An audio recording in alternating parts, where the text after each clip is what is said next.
अगर आप चाहते हैं कि मैं जब भी कोई वीडियो अपलोड करूं और आपको उसके बारे में पता चल जाए, तो इस चैनल के बेल आइकन पर क्लिक करिए ताकि आपको नोटिफिकेशंस मिलते रहें। सुपर हीरो फिल्म दी इनक्रेडिबल हल्क 2008 में रिलीज हुई थी। इसका हीरो आयरन मैन की तरह चार्मिंग नहीं है। इनफैक्ट उसके पास कोई सुपर पावर भी नहीं है और ना ही कोई स्पेशल वेपन है, बल्कि वो एक मॉन्स्टर है। तो फिर एक मॉन्स्टर सुपर हीरो कैसे हो सकता है? आइए जानते हैं। इस फिल्म का लीडिंग कैरेक्टर एडवर्ड नॉर्टन ने प्ले किया है, जिनका नाम फिल्म में है ब्रूस बैनर। पेशे से वो एक साइंटिस्ट हैं। फिल्म की शुरुआत होती है एक लेबोरेटरी में लगी मशीनों के साथ, जिस पर ब्रूस बैठा हुआ है। इन सीन्स को देखकर ही आप समझ जाएंगे कि यहाँ कोई एक्सपेरिमेंट होने वाला है। ब्रूस अपनी गर्लफ्रेंड बेटी रॉस की तरफ देखकर आंख मारता है और अगले ही पल सब कुछ बदल जाता है। एक आम इंसान दिखने वाला ब्रूस बैनर एक हरे रंग के विशाल राक्षस में बदल जाता है।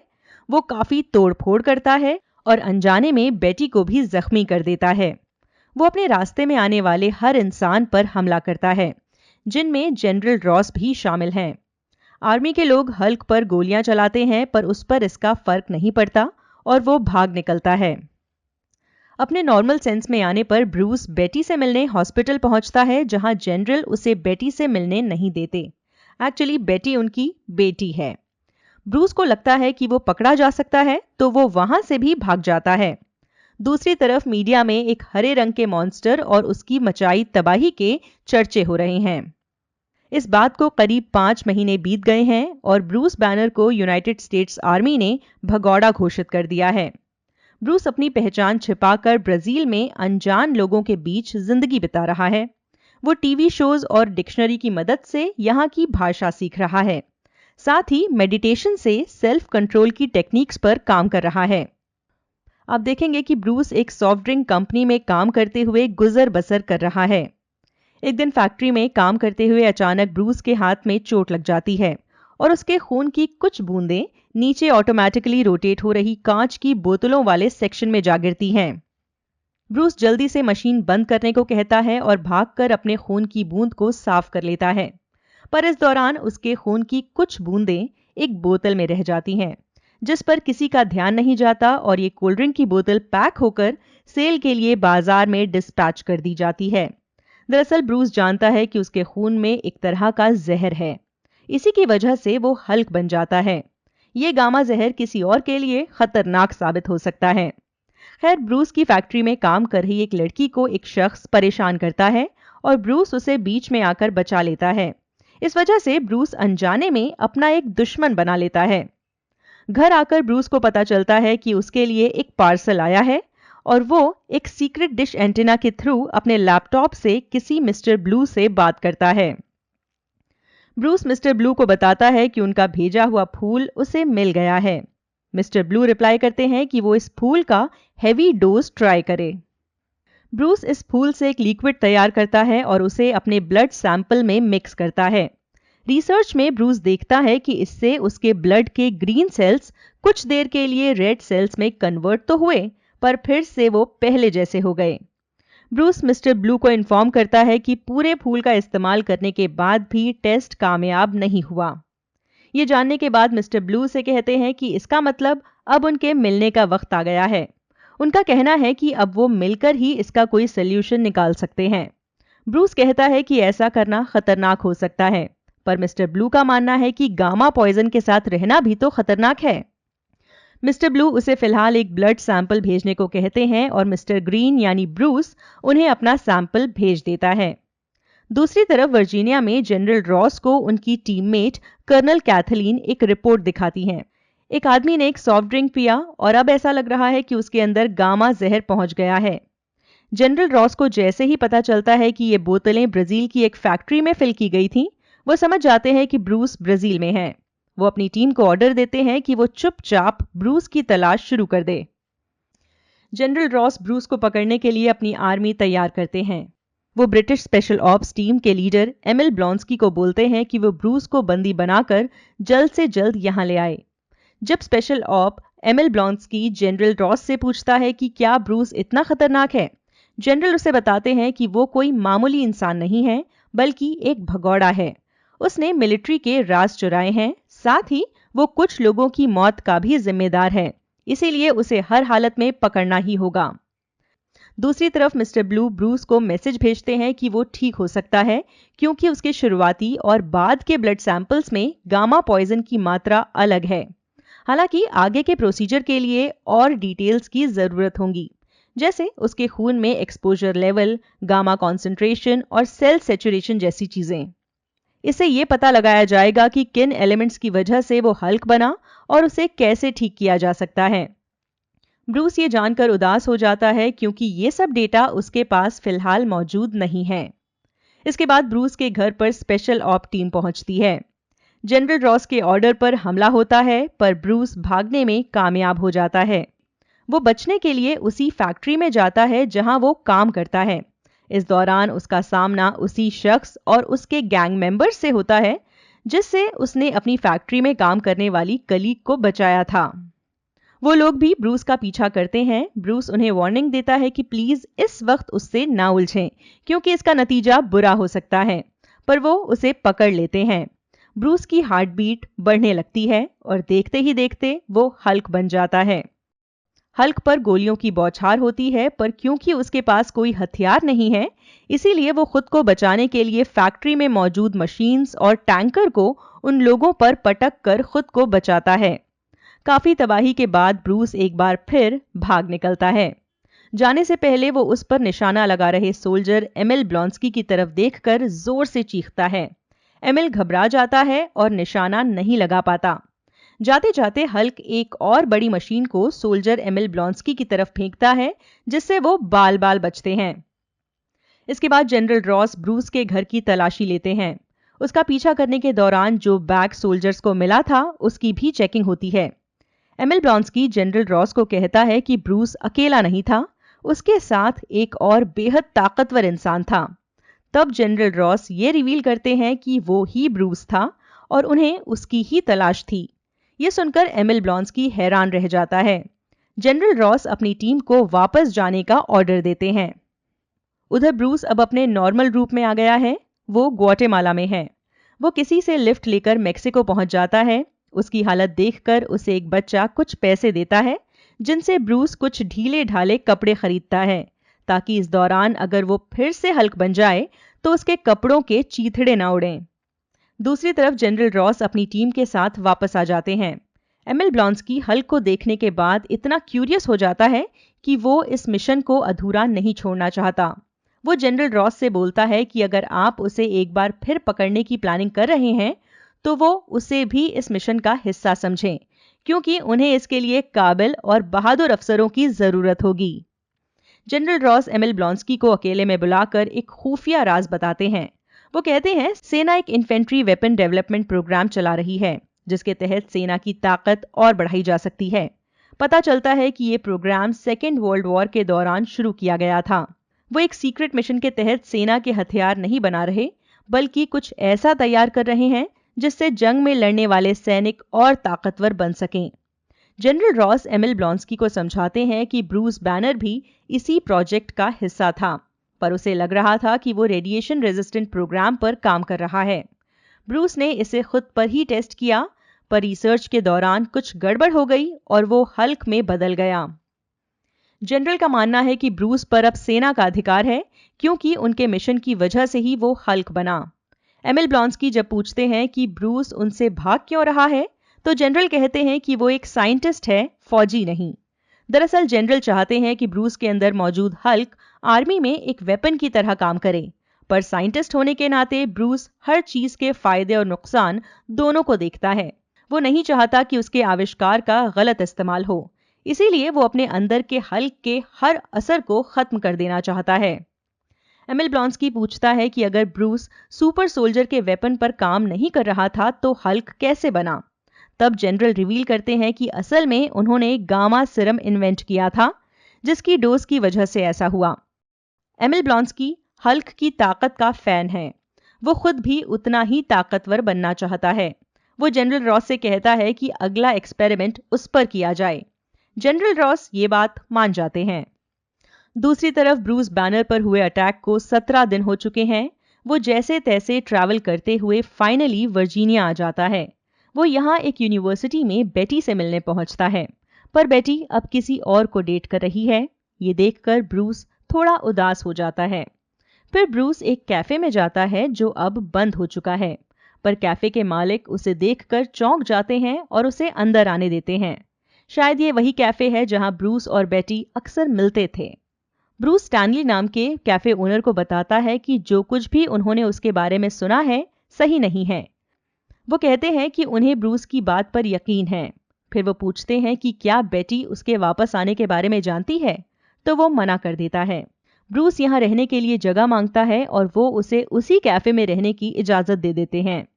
ब्रूस उनके कैफे के पिज्जा की ऑर्डर डिलीवरी के बहाने यूनिवर्सिटी पहुंचता है, जहां उसकी रिसर्च का डेटा मौजूद है। वो अपने सिस्टम को ऑन करता है और उसे पता चलता है कि इस कंप्यूटर में कोई रिकॉर्ड या डेटा नहीं है। वो मिस्टर ब्लू से ऑनलाइन चैट करके उन्हें बताता है कि सारा डेटा उसके कंप्यूटर से ही गायब है। मिस्टर ब्लू कहते हैं कि इसके बिना वो उसकी हेल्प नहीं कर पाएंगे। फिर ब्रूस उन्हें कहता है यानी कि अब उसके पास यही एक रास्ता है कि वो एक जगह से दूसरी जगह भागता रहे। ब्रूस कैफे आकर वापसी की तैयारी करता है, तभी वहां बेटी भी डिनर के लिए आ जाती है और जब ब्रूस वहां से जाने के लिए बाहर निकल रहा होता है तो बेटी उसे देख लेती है। वो ब्रूस का पीछा करती है पर उसे ढूंढ नहीं पाती। वापस आकर बेटी पूछती है कि क्या जो कुछ भी उसने देखा वो सच था, तो कैफे ओनर उसे मना नहीं कर पाते। इसके बाद बेटी ब्रूस को ढूंढने निकल जाती है। जब ब्रूस उसे मिलता है तो वो उसे जाने नहीं देती और अपने साथ ले आती है। बेटी ब्रूस को एक पेन ड्राइव देती है और बताती है कि सेना के हाथ लगने से पहले ही उसने पूरा डेटा कॉपी कर लिया था। ब्रूस बेटी से पूछता है कि क्या उसके पिता जनरल रॉस जानते हैं कि ये डेटा उसके पास है, तो वो कहती है शायद नहीं, क्योंकि कई साल से उसने उनसे बात ही नहीं की। बेटी ब्रूस से पूछती है कि क्या वो दोनों जनरल रॉस से मिलकर इसका सल्यूशन नहीं निकाल सकते, तो ब्रूस उसे समझाता है कि जनरल रॉस उसके अंदर मौजूद हल्क पर रिसर्च करके इसका क्लोन बनाकर इसे एक हथियार की तरह इस्तेमाल करना चाहते हैं। ब्रूस बेटी को बताता है कि उसका यहाँ रहना खतरनाक हो सकता है, इसीलिए वो यहाँ से जल्द जाना चाहता है। बेटी उसे जरूरत का कुछ सामान देती है। उधर जनरल रॉस की टीम एमिल ब्लॉन्स्की को इन्फॉर्म करती है कि वो फिलहाल कमांडो टीम से बाहर रहेगा और उसके अंदर सुपर सोल्जर सीरम की एक छोटी डोज को इंजेक्ट किया जाएगा, ताकि जैसे ही इसका कोई साइड इफेक्ट पता चले तो वो इसे रोक पाएं। फिर एमिल ब्लॉन्स्की की मसल्स और बोन मैरो में सीरम इंजेक्ट कर दिया जाता है। अगले दिन जब बेटी और ब्रूस यूनिवर्सिटी के पास एक दूसरे से मिलते हैं तो इससे पहले दोनों एक दूसरे से बात करते ब्रूस बेटी को वहां से दूर जाने को कहता है। दरअसल जनरल रॉस ने ब्रूस को पकड़ने के लिए दूसरी बार उस पर अटैक करने का प्लान बनाया था, पर मिशन के दौरान एमिल ब्लॉन्स्की की जल्दबाजी की वजह से ब्रूस को शक हो जाता है और वो वहां से भागने लगता है। एमिल ब्लॉन्स्की जल्द से जल्द ब्रूस को पकड़कर उसे हराना चाहता है और जनरल रॉस के कहने पर भी उनकी बात नहीं सुनता। वो लगातार ब्रूस का पीछा करता रहता है। सुपर सोल्जर सीरम से एमिल की ताकत और स्पीड काफी बढ़ गई है। ब्रूस बचने के लिए यूनिवर्सिटी के अंदर छिपने की कोशिश करता है, पर जब उसे एहसास होता है कि वो ज्यादा देर तक जनरल रॉस की आर्मी से नहीं बच पाएगा, तो वो बेटी की दी हुई पेन ड्राइव को निगल लेता है। बाहर बेटी समझ जाती है कि इस मिशन को उसके पिता जनरल रॉस लीड कर रहे हैं। वो उनसे ये सब कुछ रोकने की रिक्वेस्ट करती है। इतने में ब्रूस जब यूनिवर्सिटी के एक हिस्से से दूसरे हिस्से में जाने के लिए पुल क्रॉस कर रहा होता है तो उसे घेर लिया जाता है। उस पर बेहोश करने वाली गैस का इस्तेमाल किया जाता है, जिससे बचने की ब्रूस बहुत कोशिश करता है। बाहर ग्राउंड में मौजूद बेटी ब्रूस की तरफ जाने लगती है और जनरल रॉस के सोल्जर्स बेटी को रोकते हैं, जिससे बेटी गिर जाती है। ये देखकर ब्रूस को गुस्सा आ जाता है और उसकी हार्ट बीट्स बढ़ने लगती हैं। अब यहाँ मौजूद सभी लोग ब्रूस को हल्क बनते हुए देखते हैं। वो गुस्से में ब्रिज तोड़कर बाहर आ जाता है और जनरल अपनी आर्मी को उस पर हमला करने को कहते हैं। हल्क खुद को बचाने के लिए उसका पीछा कर रही गाड़ियों और बंकरों को पलट देता है और वहां से भागने की कोशिश करता है। जब उस पर गोलियों की बारिश नहीं रुकती तो हल्क गाड़ी के बोनट को अपनी ढाल की तरह इस्तेमाल करता है। यह एमिल हल्क पर अटैक करता है। जनरल रॉस एमिल ब्लॉन्स्की को ऑर्डर देते हैं कि वो हल्क से लड़ते हुए उन गाड़ियों की तरफ जाए जिन पर स्पीकर लगा है। इससे एक ऐसा साउंड आता है जो हल्क को बेहोश कर सकता है। बेटी जनरल रॉस से ये सब कुछ बंद करने को कहती है, पर वो नहीं सुनते और अपनी आर्मी से बेटी को दूर ले जाने को कहते हैं। बेटी के साथ हो रही खींचातानी को हल्क भी देखता है और फिर जैसे तैसे ताकत जुटाकर वो उन दोनों गाड़ियों को नष्ट कर देता है जिन पर स्पीकर थे। जनरल अपने सभी हथियार हल्क पर ट्राई कर रहे हैं, पर सभी उसके आगे बेअसर हैं। फाइनली वो गनशिप से हल्क पर अटैक करने को कहते हैं। इतने में एमिल ब्लॉन्स्की बीच में आ जाता है और हल्क पर गोलियां चलाता है। जनरल उसे पीछे हटने को कहते हैं, पर वो नहीं सुनता और हल्क को चैलेंज करता है। हल्क उसे दूर फेंक देता है, जिससे उसकी हड्डियां चकनाचूर हो जाती हैं। उधर मिलिट्री एयरक्राफ्ट से हल्क पर हमला होता है। दूसरी तरफ बेटी भी हॉल के पास पहुंच गई है। ऐसे में हल्क उसे प्रोटेक्ट करते हुए अपने हाथ में मौजूद गाड़ी के बोनट को ऊपर आसमान में फेंकता है। एक बड़ा ब्लास्ट होता है, पर वो बेटी को अपनी बॉडी से कवर कर लेता है। फिर मौका देखकर वो बेटी को लेकर अगेन भाग जाता है। इसके बाद जनरल रॉस और बेटी के फ्रेंड लेनर्ड की मुलाकात होती है। वो लेनर्ड को शाबाशी देते हैं। दरअसल लेनर्ड ने ही जनरल को उन दोनों के यूनिवर्सिटी में मिलने के बारे में बताया था। यहाँ जनरल पूछते हैं कि क्या उसे पता है कि वो दोनों कहाँ हैं, तो लेनर्ड इनकार करता है, पर उसे यकीन है कि बेटी ब्रूस के साथ ही होगी। जनरल कहते हैं अगर उनकी बेटी ब्रूस का साथ देगी तो ब्रूस के साथ साथ वो उसके खिलाफ भी एक्शन लेंगे। जनरल रॉस के ब्रूस के साथ किए गए बर्ताव को लेनर्ड ने भी देखा था और वो समझ जाता है कि जनरल रॉस ने जो किया सही नहीं था। वहीं हल्क और बेटी एक जंगल में रात बिताते हैं और इस दौरान वो मौसम खराब होने की वजह से गुस्सा होता है, पर बेटी को कोई नुकसान नहीं पहुंचाता। सुबह होने पर जब हल्क ब्रूस बन जाता है तो दोनों कहीं दूर चले जाने की प्लानिंग करते हैं। जहां बेटी पैसों का इंतजाम करती है, वहीं ब्रूस मिस्टर ब्लू से कांटेक्ट करके मिलने की बात करता है। उधर ब्लॉन्स्की हॉस्पिटल में एडमिट है और उसे काफी चोटें आई हैं, लेकिन सुपर सोल्जर सीरम की वजह से वो अगले ही दिन एकदम नॉर्मल हो जाता है। वो जनरल से कहता है कि वो हल्क से निपटने के लिए रेडी है। जनरल रॉस जानते हैं कि ब्रूस फिलहाल उनसे भाग नहीं रहा, बल्कि किसी से मदद ले रहा है। उन्हें पता है कि ब्रूस किसी मिस्टर ब्लू से बात करता है, इसीलिए वो अपनी साइबर सेल से भी मैसेजेस पर नजर रखने को कहते हैं और आखिरकार उनकी टीम को मिस्टर ब्लू से कांटेक्ट करने की जानकारी मिल जाती है। वो पता करते हैं कि मिस्टर ब्लू कौन है और कहां रहता है। बेटी और ब्रूस मिस्टर ब्लू से मिलने के लिए न्यूयॉर्क के लिए निकल जाते हैं। रास्ते में बातों बातों में बेटी उसे कहती है कि जिस रात वो उसके हल्क वाले रूप के साथ जंगल में थी, उसे लग रहा था जैसे वो ब्रूस ही है, बस केमिकल रिएक्शन की वजह से शायद वो खुद पर कंट्रोल नहीं कर सकता। लेकिन ब्रूस नहीं चाहता है कि वो हल्क को कंट्रोल करे, वो चाहता है कि उसके अंदर के हल्क को खत्म कर दिया जाए। फिर एलिजाबेथ यानी बेटी और ब्रूस बैनर यानी mister green professor Samuel Sterns यानी मिस्टर ब्लू से मिलते हैं। मिस्टर ब्लू एक्सप्लेन करते हैं कि उसके ट्रीटमेंट के लिए जो डोज वो मिस्टर ग्रीन को देने वाले हैं, उससे उसकी मौत भी हो सकती है। ब्रूस मिस्टर ब्लू को समझाता है कि उन्हें इस बात पर भी गौर करना चाहिए कि इसके क्या साइड इफेक्ट्स हो सकते हैं, क्योंकि अगर उसे गलत डोज दी गई और उसकी मौत की जगह कुछ और हुआ तो इसका अंजाम खतरनाक हो सकता है। दूसरी तरफ जनरल रॉस ब्लॉन्स्की को सुपर सोल्जर सीरम की एक और डोज दे चुके हैं, जिससे उसकी पीठ पर कुछ साइड इफेक्ट्स दिखते हैं, पर इस बारे में वो जनरल रॉस को नहीं बताता, क्योंकि वो खुद को काफी ताकतवर महसूस कर रहा है। वो नहीं चाहता कि उससे ये ताकत वापस ली जाए। अब ब्लॉन्स्की जनरल रॉस और उनकी आर्मी के साथ ब्रूस को पकड़ने के लिए मिस्टर ब्लू की लैब के लिए रवाना होते हैं। हेलीकॉप्टर में ब्लॉन्स्की का एक साथी उससे पूछता है कि रिकवरी के बाद वो कैसा फील कर रहा है, तो ब्लॉन्स्की उसे कहता है एक मॉन्स्टर की तरह। दरअसल वो ब्रूस को पकड़ने के लिए बेताब है और शायद सीरम के असर से उसका दिमाग कुछ बहक सा गया है। दूसरी तरफ न्यूयॉर्क में ब्रूस का डायलिसिस शुरू होता है।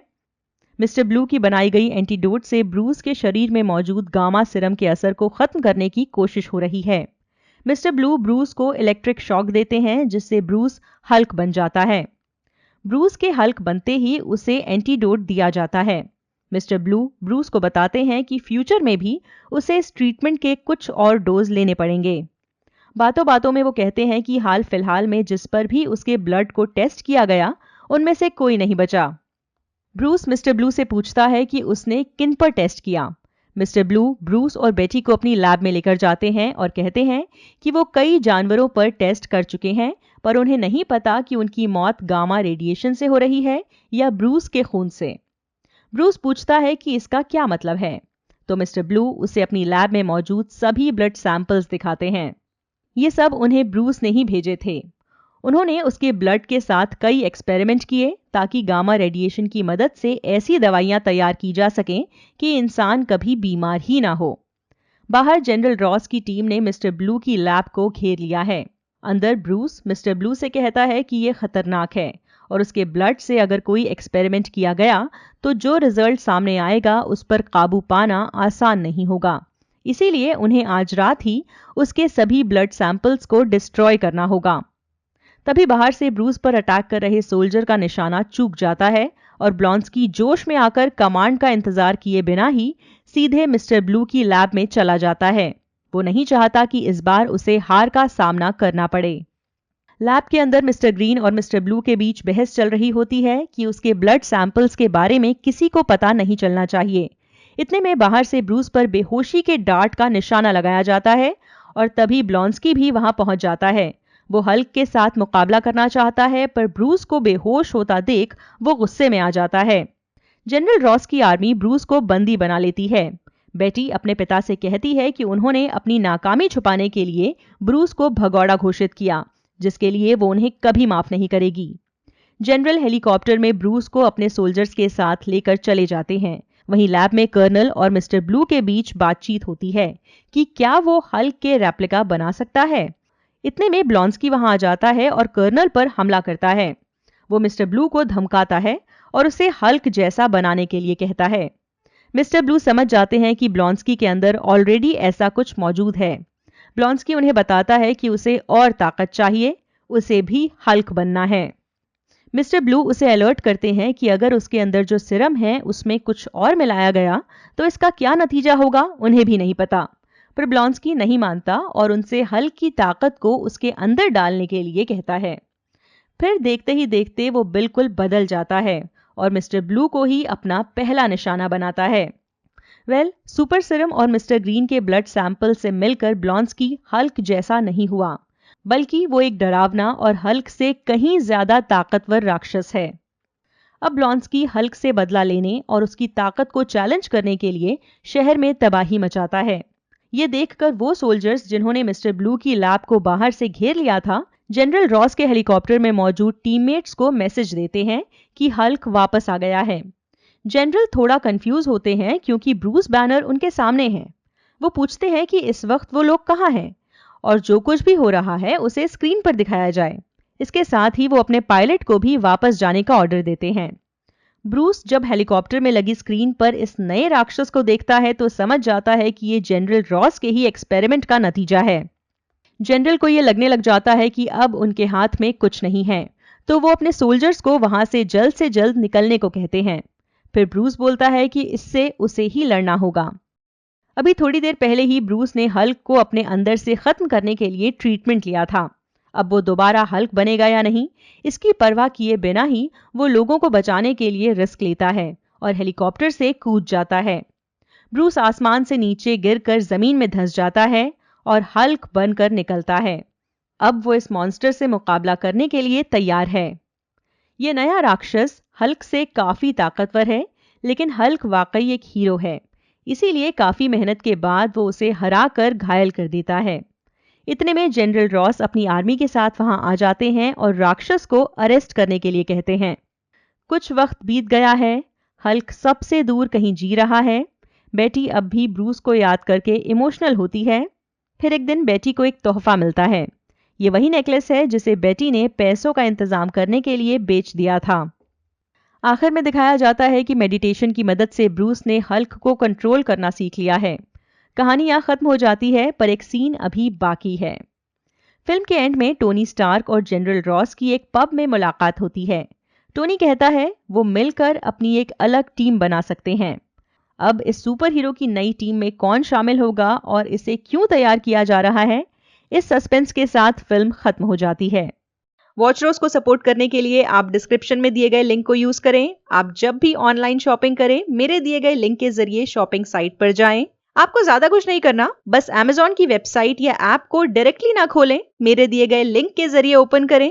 इस लिंक के थ्रू आप जब भी शॉपिंग करेंगे तो उससे मुझे कमीशन मिलेगा। आपके सपोर्ट से मैं अपने चैनल के लिए फुल टाइम काम कर सकूंगी और दूसरा काम नहीं करना पड़ेगा, जिसका मतलब यह हुआ ज्यादा वीडियोस। एक मिनट, अभी कहाँ जा रहे हैं? अभी इस वीडियो को लाइक करना है, अपने दोस्तों के साथ शेयर करना है, और अगर मन में कुछ विचार आए हैं तो वो भी कमेंट के जरिए बताने हैं।